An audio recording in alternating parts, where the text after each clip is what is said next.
Hi, viewers. Welcome back to Mom and Jess Moment Talk Show, another episode in the Know Thyself series. Our episode for today is focusing on dealing with low self esteem. Well, I believe that every topic or episode we've treated in this series is quite linked or similar to each other. The self-validation it's actually like an answer to dealing with low self-esteem. So but very important to understand.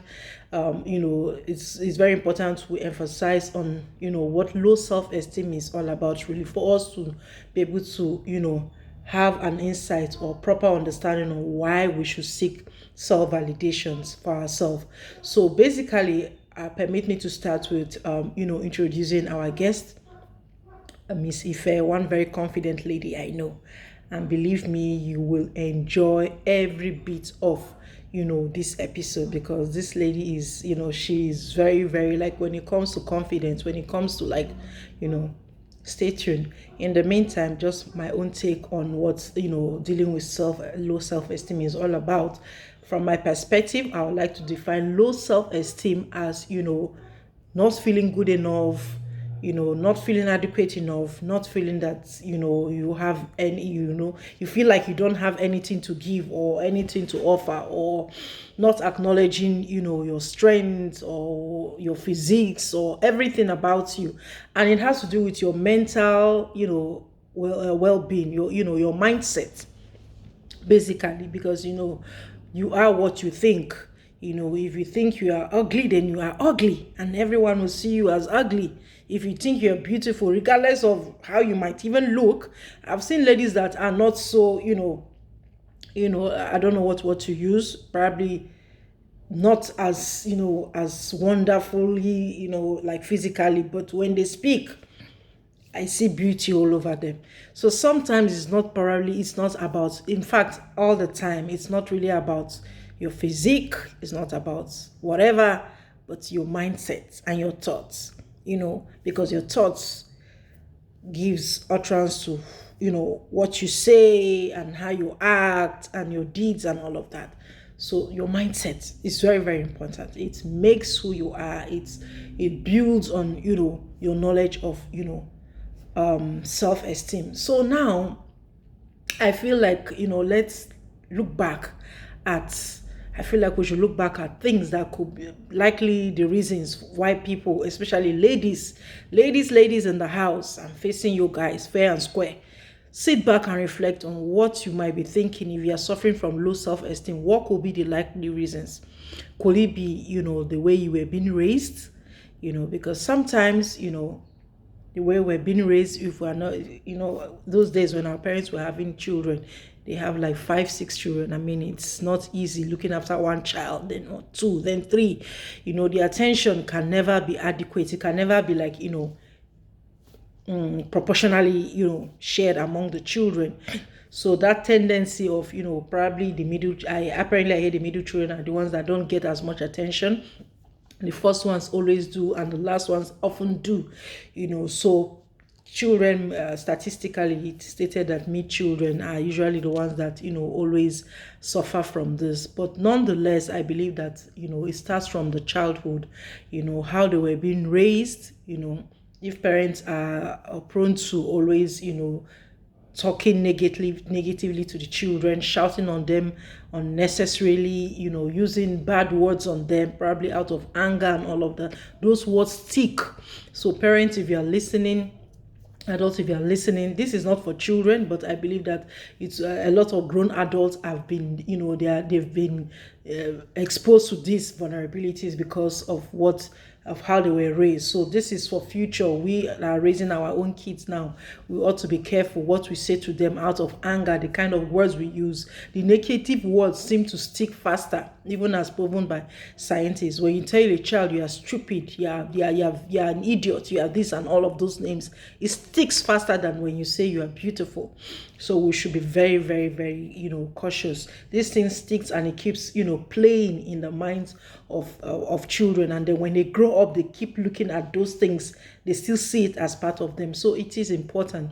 Low self-esteem starts with those words that are being thrown at us, even as children, at school, because you don't only get these negative talks at home when the parents are using all these negative words. Sometimes when they go to school, there's verbal bullying going on in school. I've shared my story of how I suffered verbal bullying. Thank God for, my dad came to the rescue in time, but what happened was that when my dad made me, when I kept complaining to my dad about verbal bullying, he made me learn to defend myself, which I think I did to an extreme.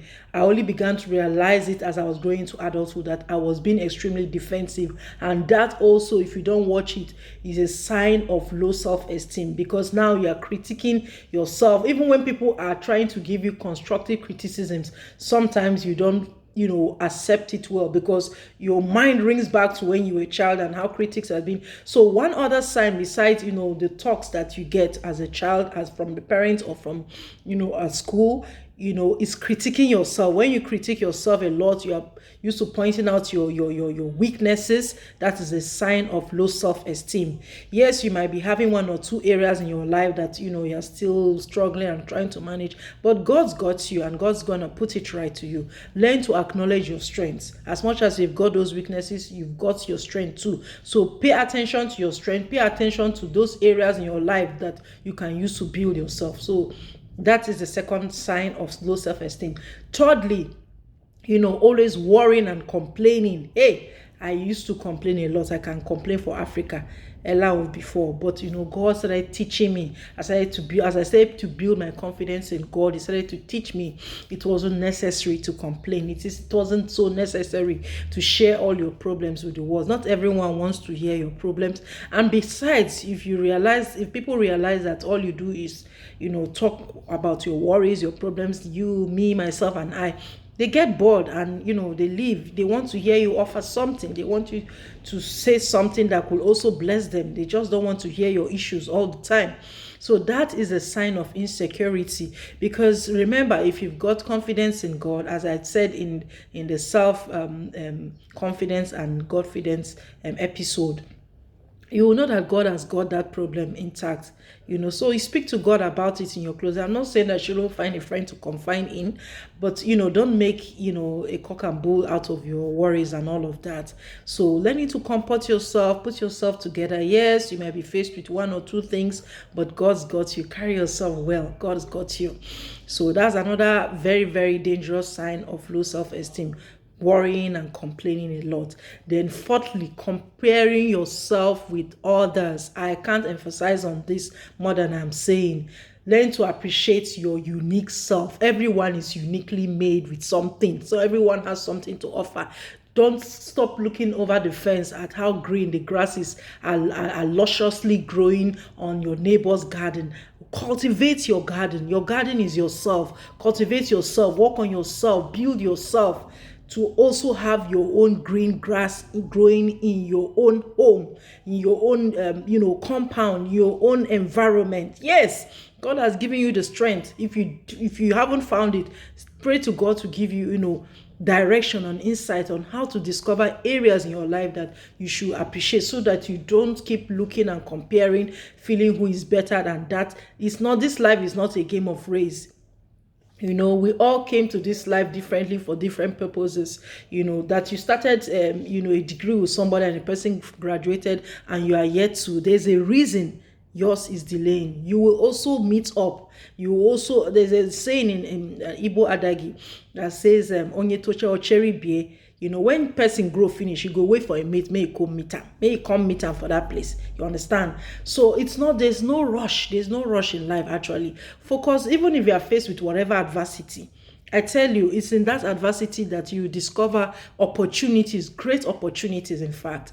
So I hope this has blessed you. I would love to stop here as we hold on for Miss Ife to, do justice. I'm excited and I hope you are too. Please don't forget to subscribe to our channel as always. God bless you. See you soon. Bye.